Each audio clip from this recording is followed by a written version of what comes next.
दोस्तों, भारत के राजनीतिक इतिहास में ऐसा पहले कभी नहीं हुआ जो आज हुआ है। राहुल गांधी ने चुनाव आयोग को चुनौती दे दी कि नरेंद्र मोदी वोटों की चोरी करके प्रधानमंत्री बने हैं। याद रखिए, नरेंद्र मोदी 25 सीट की मार्जिन से प्रधानमंत्री हैं। क्योंकि यहां पर सिंदूर के 4 दिन के बाद दुनिया ने ये देखा कि पाकिस्तान जो है वो हिंदुस्तान फौज का मुकाबला कर सकता है लड़ाई में। और यही कारण है, आप देखिएगा कि वो जो जनरल आसिम मुनीर है वो सब लोग उससे मिल रहे हैं। डोनाल्ड ट्रंप ने उनको लंच के लिए बुलाया। Also coming in, which I referred to earlier about the Pakistan Army Chief visiting America once again. Field Marshal Asim Munir is headed to America for a second visit in 2 months.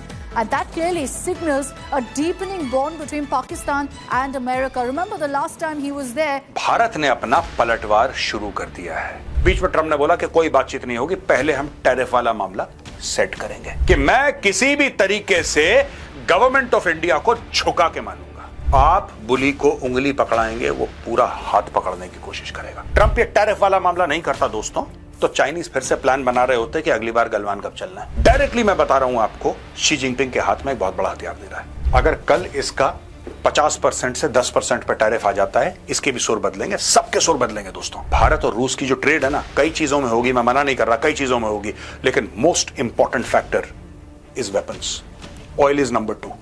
Trump ने बोला है कि 100% tariff लगाऊंगा अगर तुम make in America नहीं करोगे। Nobody knows, ये खुद ही पूरे ब्रह्मांड को चला रहा है। चाइना जो इतने बड़े बड़े स्टेटमेंट दे रहा है ग्लोबल टाइम में, चाइना बोलेगा नहीं, चाहे तुम 100% करो, चाहे 5%, हम तो अपने भाई भारत के साथ खड़े हैं। आपको क्या ये गलतफहमी है? अगर है तो दूर कर लो।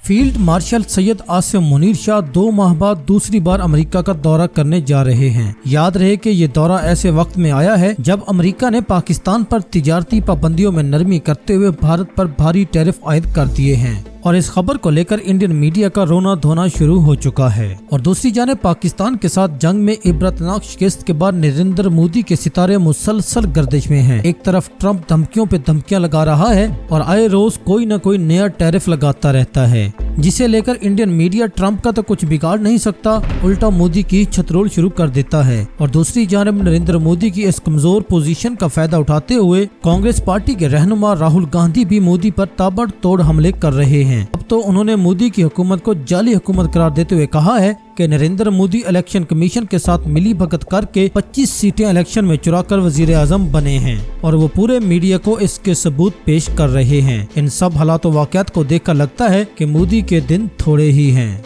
मिसेस गांधी ने बांग्लादेश बनाया था तो एक बहुत बड़ी चीज सामने आई दुनिया के, और वो ये चीज थी कि हिंदुस्तान की जो सैन्य शक्ति है वो पाकिस्तान से ज्यादा है। ऑपरेशन सिंदूर में वो खत्म हो गई है। जो वहां बना था वो यहां खत्म हो गया है, क्योंकि यहां पर सिंदूर के 4 दिन के बाद दुनिया ने ये देखा कि पाकिस्तान जो है वो हिंदुस्तान फौज का मुकाबला कर सकता है लड़ाई में। और यही कारण है, आप देखिएगा कि वो जो जनरल आसिम मुनीर है वो सब लोग उससे मिल रहे हैं। डोनाल्ड ट्रंप ने उनको लंच के लिए बुलाया और जो है वो डोनाल्ड ट्रंप बार बार बोल रहे हैं कि मैंने लड़ाई रुकवा दी। 26 बार कोई बोल चुके हैं वो। और पाकिस्तान की जो आज जो फॉरेन पॉलिसी है वो सब लोग पाकिस्तान से बात करना चाहते हैं। उसका कारण ये है, भारत से पंगा लेकर डोनाल्ड ट्रंप चौतरफा घिरते जा रहे हैं। खुद अमेरिका में ट्रंप के खिलाफ माहौल बनने लगा है। इसके अलावा ग्लोबल लेवल पर भी ट्रंप के खिलाफ 4 देशों की चौकड़ी इकट्ठा होने लगी, जिससे ट्रंप का डब्बा गोल होने वाला है। आप देखिए, पीएम मोदी ने कहा कि धमकियों के आगे झुकेंगे नहीं। ब्राजील के राष्ट्रपति ने पीएम मोदी से बात की। टैरिफ के खिलाफ चीन ने भारत का समर्थन कर दिया। पीएम मोदी खुद चीन की यात्रा पर जाने वाले। रूस के राष्ट्रपति पुतिन भारत आने वाले। इजराइल के पीएम नेतन्याहू भारत आ सकते हैं। भारत अमेरिका से बिजनेस डील की समीक्षा कर रहा है। अमेरिकी कंपनियों के साथ डील रद्द की जा सकती है, ऐसी भी कुछ खबरें चली, लेकिन बाद में कहा गया कि नहीं भाई, वो अभी मामला ऐसा कुछ है नहीं।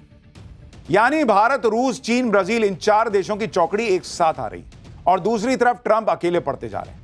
अमेरिका में लोग अब खुद ट्रंप टैरिफ की आंच महसूस कर रहे हैं। ट्रंप की मुश्किलें कैसे बढ़ रही हैं, भारत कैसे अपने हितों की रक्षा करते हुए ट्रंप के टैरिफ का जवाब दे रहा है, ये सब आज आपको बताऊंगा।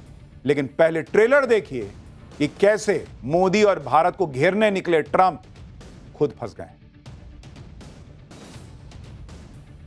भाई ट्रंप दुनिया को धमकी देते रह गए। इधर भारत, चीन और रूस ने अलग ही फ्रंट खोल दिया है। आप देखिए कि आज क्या गजब की हलचल मची हुई। आज ही चीन के राष्ट्रपति शी जिनपिंग ने रूस के राष्ट्रपति पुतिन से फोन पर बात की। दोनों नेताओं के बीच यूक्रेन युद्ध को लेकर बात हुई। इसके बाद पुतिन ने पीएम मोदी को फोन घुमा दिया। पुतिन और पीएम मोदी ने फिर यूक्रेन युद्ध के बारे में बात की। पीएम मोदी ने पुतिन को भारत आने का निमंत्रण भी दे दिया। यानी दुनिया के 3 बड़े देशों के head of state back to back एक दूसरे से बात कर रहे हैं। वहां डोनाल्ड ट्रंप दुनिया में छाती पीट रहे हैं कि मैं रूस यूक्रेन युद्ध रुकवा दूंगा। यहां पुतिन उनसे लोड ही नहीं ले रहे। वो मोदी से बात कर रहे हैं, जिनपिंग से बात कर रहे हैं।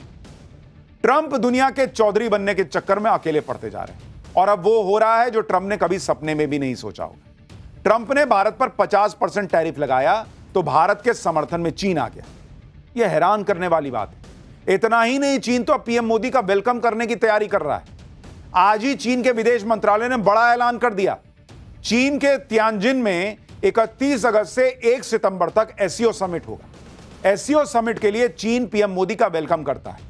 एससीओ समिट एकता, आपसी सहयोग और दोस्ती की मिसाल होगा।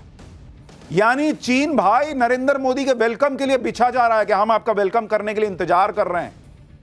आप मैसेज देख रहे हैं, चीन कह रहा है कि हम नरेंद्र मोदी के वेलकम के लिए तैयारी कर रहे हैं। हमने आपको कल ही बताया था कि पीएम मोदी एससीओ समिट के लिए चीन जा सकते हैं। और आज चीन के विदेश मंत्रालय ने ऑफिशियल निमंत्रण भेजकर पीएम मोदी का वेलकम कर दिया है कि हम तैयार हैं बॉस, आइए। ट्रंप की जीत सनातन की जीत है। सारे सनातन प्रेमियों का दिल जीत लिया ट्रंप ने। इसका भी श्रेय नरेंद्र मोदी को जाता है। ट्रंप की जीत सनातन की जीत है। डोनाल्ड ट्रंप एक सनातन समर्थक, भारत और भारतीयता प्रेमी व्यक्तित्व है और उसमें प्रचंड जोश जुनून है और सनातन के गौरव का अभिनंदन है, ट्रंप का अभिनंदन है। अरे तो भाई अब क्या हो गया? ट्रंप जो सनातनी था अब वो भारत का दुश्मन कैसे बन गया? डंके की चोट पर इन बाबाओं ने, इन सो कॉल्ड गुरुओं ने कहा था कि ट्रंप सनातनी है और ट्रंप जो भारत का समर्थन कर रहा है वो प्रधानमंत्री नरेंद्र मोदी की वजह से कर रहा था। और अब ट्रंप भारत का जानी दुश्मन क्यों बन गया है? क्या अब ये बाबा सामने आकर बातें कहेंगे कि अब क्या हो गया है? सबसे बड़ी बात जो खबर आ रही है वो भारत के लिए बहुत चिंताजनक है। ट्रंप ने लगभग यह कह दिया है कि भारत के साथ व्यापार को लेकर और अधिक बातचीत नहीं होगी। उनसे सीधे अंग्रेजी में सवाल पूछा गया और सवाल क्या था कि आपने जो हम पर 50% टैरिफ लगाई है उसके बाद दोनों देशों के बीच व्यापार को लेकर वार्ता होगी और अधिक वार्ता होगी। तो डोनाल्ड ट्रंप ने कहा नहीं और बातचीत नहीं होगी। जब तक यह मामला सुलझ ना जाए और कोई बातचीत नहीं होने वाली है। सुनिए, देखिए उनके तेवर। और आज हमें यह सवाल पूछना पड़ेगा कि ट्रंप भैया आपके लिए तो वोट मांगे थे मोदी जी ने। कोरोना का समाधान ढूंढने के बजाय आपको पूरे गाजे बाजे के साथ भारत में बुलवाया गया था और माय फ्रेंड डोनाल्ड ट्रंप का स्वागत किया गया था, फिर भी इतनी नफरत। सुनिए, डोनाल्ड ट्रंप ने लगभग कह दिया है कि भारत के साथ व्यापार को लेकर अब कोई बातचीत नहीं होगी। सुना जाए। President, just to follow up on the India tariffs, do you expect increased trade negotiations, since you've announced the 50% tariff? No, not until we get it resolved. चोरी की है। कॉन्फ्रेंस देखा होगा, उसमें हमने 100% साबित कर दिया है कि इलेक्शन कमीशन और बीजेपी ने मिलकर आपसे, कर्नाटका से लोकसभा चुराई है। देखिए दोस्तों, चुनाव आयोग भारत देश में चुनाव कराने वाली स्वतंत्र और संवैधानिक संस्था है कि नहीं? है? आप ही बताइए, है ना? तो जब चुनाव आयोग स्वतंत्र है यानी आजाद है, जब उसका किसी पार्टी से कोई लेना देना नहीं है, तब राहुल गांधी चुनाव आयोग को वोट चोरी करने वाला चोर कहते हैं, तो दर्द भाजपा को क्यों होता है? चुनाव आयोग निष्पक्ष है, स्वतंत्र है, संवैधानिक है, तो फिर चुनाव आयोग के बचाव में भाजपा क्यों खड़ी हो जाती है? चुनाव आयोग भाजपा पोषित तो है नहीं, या फिर भाजपा के रहमो करम पर तो चल नहीं रहा है?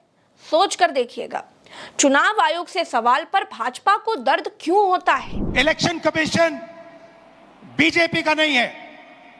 इलेक्शन कमीशन संविधान के लिए काम करता है। और कर्नाटक में सीट चोरी की गई है, एक लोकसभा को हमने जांच करके निकाला है। मैं कह सकता हूं कि एक से ज्यादा सीटें यहां चोरी हुई हैं। दोस्तों, दूसरी बात यह है कि चुनाव आयोग राहुल गांधी से शपथ पत्र मांग रहा है कि लिख कर दीजिए कि आप जो कह रहे हैं वो सही कह रहे हैं। वोटर लिस्ट में जिस फर्जीवाड़े की बात आप कर रहे हो वो बात सही है। ये एक शपथ पत्र में बाकायदा लिख कर हमको दीजिए, उसके बाद हम जांच करेंगे। बताइए भाई, ये तो वही बात हो गई कि एक आंटी बाइक से जा रही हैं, उनकी साड़ी का पल्लू जो है वो पहिए में लिपटा हुआ है और आप उनको बता रहे हैं कि आंटी जी पल्लू संभाल लीजिए वरना आप गिर जाएंगी। तो आंटी जी कहते हैं कि ऐसा है जो शपथ पत्र में लिख कर दो कि हमारा पल्लू लटक रहा है। चुनाव आयोग की वोट चोरी के मामले में दूसरी बात यह है दोस्तों कि क्या चोर अपनी की गई चोरी के सबूत खुद सामने रखता है? एक बात और, राहुल गांधी ने जो एक बात कही वो आपको जरूर सुननी चाहिए। सुनिए इसे। मुझसे इलेक्शन कमीशन एफिडेविट मांगता है, मुझसे कहता है कि मुझे ओथ लेना है। मैंने पार्लियामेंट के सामने, पार्लियामेंट के अंदर ओथ लिया है, इस संविधान के सामने ओथ लिया है, इस पर हाथ डाल के वोट लिया है, इस पे हाथ डालकर ओथ लिया है। और आज जब हिंदुस्तान की जनता हमारे डेटा को लेकर इलेक्शन कमीशन के वेबसाइट पर सवाल पूछ रही है तो इलेक्शन कमीशन ने अपना वेबसाइट बंद कर दिया। देखिए दोस्तों, about how much importance Asim Munir is actually being given right now in America. Rohit Sharma with more details on that. Rohit, we discussed a few details of this particular visit earlier. The last time around, Asim Munir was even met with Trump in the White House. Is any such meet scheduled this time too? Well, we obviously do not have details into what his schedule would look like. Once he lands, he's met President Trump before. He is coming here for farewell of General Kurila, who's a celebrated, decorated general of CENTCOM, who actually was the first one in this administration, at least, to go out on the record and praise the Pakistanis for their effort. So he's coming down here. He will be meeting with individuals from the administration. We do not know if he'll be getting a second meeting with President Trump. But look what it does. It does send a message to India in more ways than one can imagine. Number two, it also allows